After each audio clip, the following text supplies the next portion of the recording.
Sorry guys, there was some power breakdown, so let me continue the class. So we have a private sector and public sector. Private sector is more about owned by private companies, okay?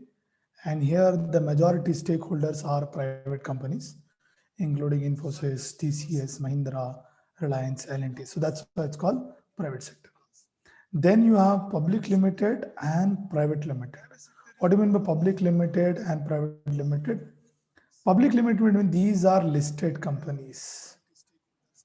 They are listed on National Stock Exchange, Bombay Stock Exchange, right? They are listed on different stock exchanges. You can buy shares of this company. You can, buy and sell the shares of this company.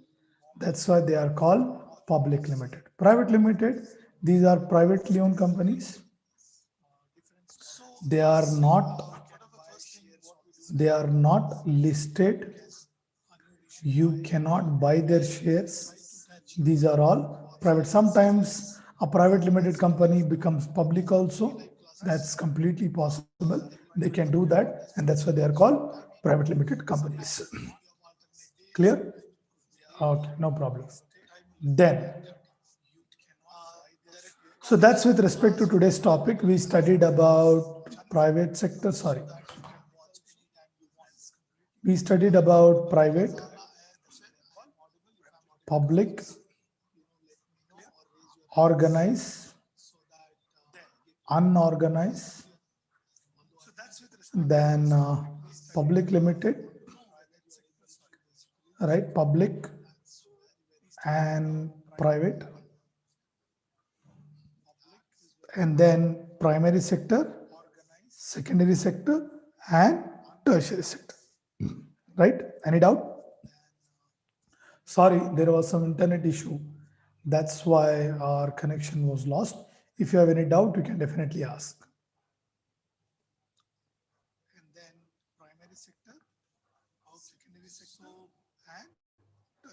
Great. So let's start with today's current affairs economy that has appeared in the paper.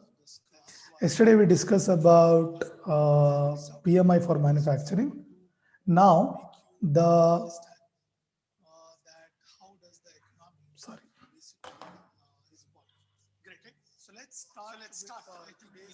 India's service sector activities have expanded at slower pace in December as a growth in sales eased, right? And staff hiring have completely halted. So that is what the new index shows us. See, these indexes called PMI, manufacturing index, or IIP, index of industrial production, or consumer price index, or wholesale price index, they give us an understanding about how our economy is working. What they give us about an understanding about how our economy is doing, what are the areas that are going weak. These are indexes. These are like your ranks. These are like your performance charts. In school, when you give exams, you get a performance chart, right? So these are like that kind of performance charts, right? So this particular new survey that has come, that shows that has shown that there is slow growth in service sector. And remember, today we just now did service sector. Then this article also talk about, okay, because of halting in hiring, obviously because of the lockdown, there has been slow growth in the month of December, right? uh, but slowly we see there is a progression. Companies indicated that the growth was supported by new work orders, though curbed by competitive pressure and COVID pandemic. They are not getting no more orders from their vendors, right? So that's why the service providers are also worried. Now, because of the pandemic, service sector is also facing financial difficulties because of the pandemic, there is no money, no money. They are not getting orders for software for anything, right? And there is an also problem of increase in the input cost for them. They might have also borrowed loan, to start a certain software, but now because of the pandemic, they are not getting orders. Look at the hotel industry, very good example. If you look at hospitality sector, right, or example like hotel industry, completely collapsed after pandemic. You need to have 50% capacity. People are not going for Kerala, Munnar, and all that kind of. So people are not taking any trips. Cabs, restaurants, waiters.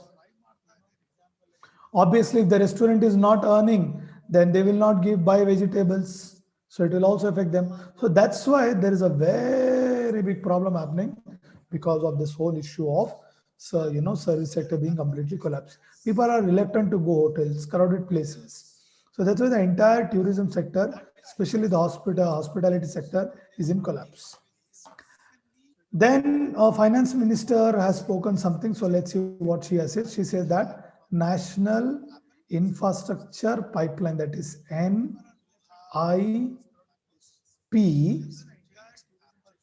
She's telling that we are trying to revive infrastructure with the help of national infrastructure pipeline, where they are right now doing 6,385 projects, right? And now they are targeting around 7,300 projects, basically to push infrastructure, right? It's a part of Government of India's initiative to provide world class infrastructure to citizens, which includes roads, railways, dams, internet, metro, seaports. These are all part of infrastructure.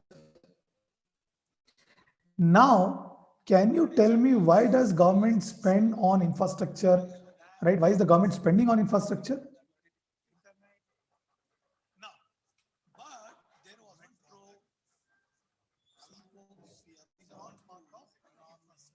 I think one of the best way to understand this is that infrastructure is a labor, sorry. Infrastructure is a labor intensive sector. When you spend on infrastructure, steel, cement, mining, iron, sand, bricks,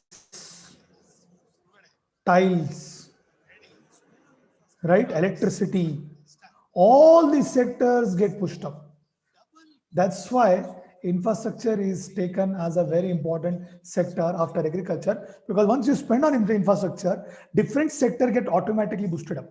They become labor intensive sector. Steel, cement, mining, iron, sand, brick, tiles, electricity, workers, labor, requirement, there, everything is taken care of. That's a government try to spend on infrastructure whenever they want to push the economy or support the economy.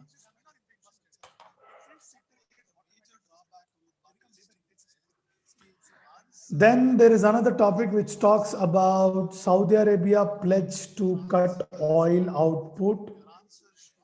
Sorry.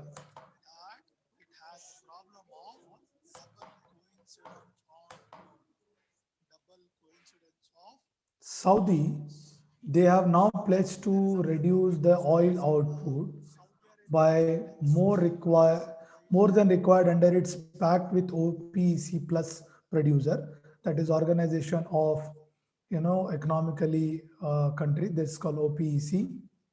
Now Saudi is telling that we will reduce the output more than that is required by the OPEC plus countries, and they are doing this because of the low demand of oil because of lockdown. You see, people are not traveling, airlines are not working, pandemic is leading to multiple lockdowns, second strain have started coming up. That's why the demand have completely been reduced. Right now, another problem that might happen is that if they start reducing the production, the prices of oil might go up. might go up, right? There are high chances that oil prices may go up because of the low supply, because they know there is low demand.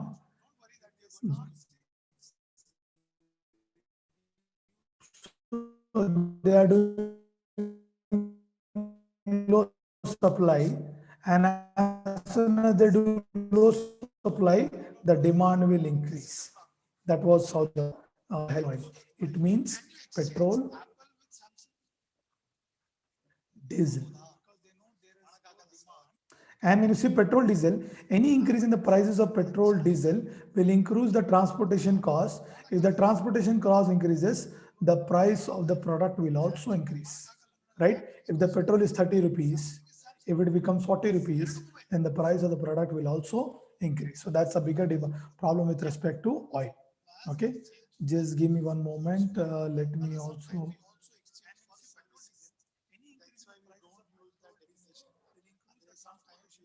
Yeah. Then what else is happening in the economy? Let's try to understand.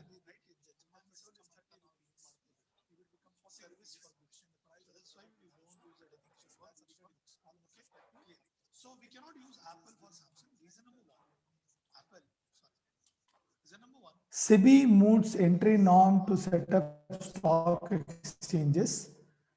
Security and Exchange Board of India, who are the major regulator for judicial body, they can punish the shareholders or the companies if they are doing things. So what they have recently done is that they have floated a discussion paper for basically bringing review in the ownership for any company who want to start a stock market. So that's why they are trying to now basically work on that, where they have also included the recommendation from FATF. Remember FATF we did in the first class, Financial Action Task Force, right? The whole idea is that they want to make sure that the no, illegal money or anything is rooted in the share market. That is their entire idea.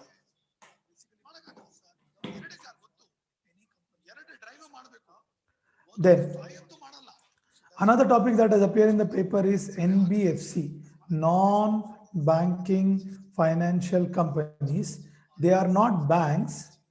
They are basically non-banking financial companies. Example, Muthoot Finance, Shriram Finance, Manapuram Gold Loan. These are called NBFC. So a new recent report has showed that there might be little growth in the NBFC, excluding the infrastructure, because it collapsed last year because of the collapse of ILFS, that is Infrastructure Leasing and Finance Company. It was a very big NBFC. It collapsed because of some irregularities, and the whole NBFC sector also collapsed. So now we can see that NBFC might have a little growth because there is a demand from the different sectors for the loans. Maintain status quo on the accounts of anomaly firms, not important for us. It's all about private economy. They are never anyways important for us. Then if you look at a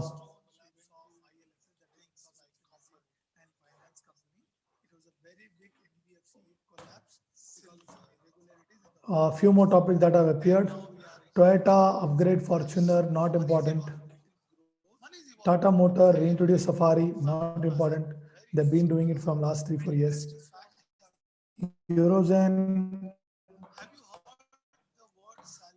contraction could worry.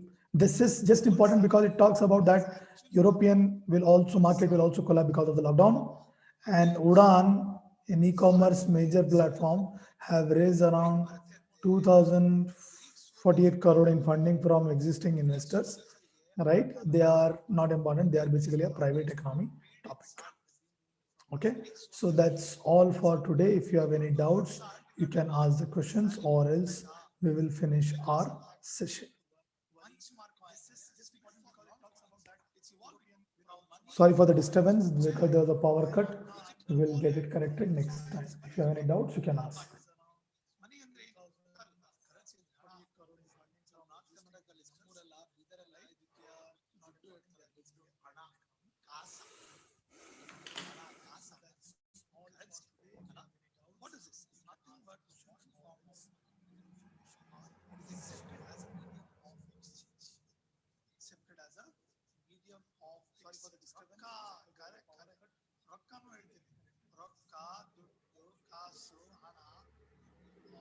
Thanks,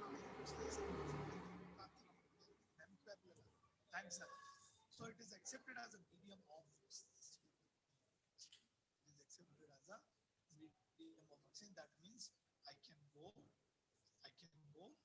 sorry, I can basically give money to someone and buy. Great. So we'll stop it here. We'll continue tomorrow. Sorry, tomorrow is Friday. Friday, Saturday, Sunday, we won't have class. The classes will be only from Monday to Thursday.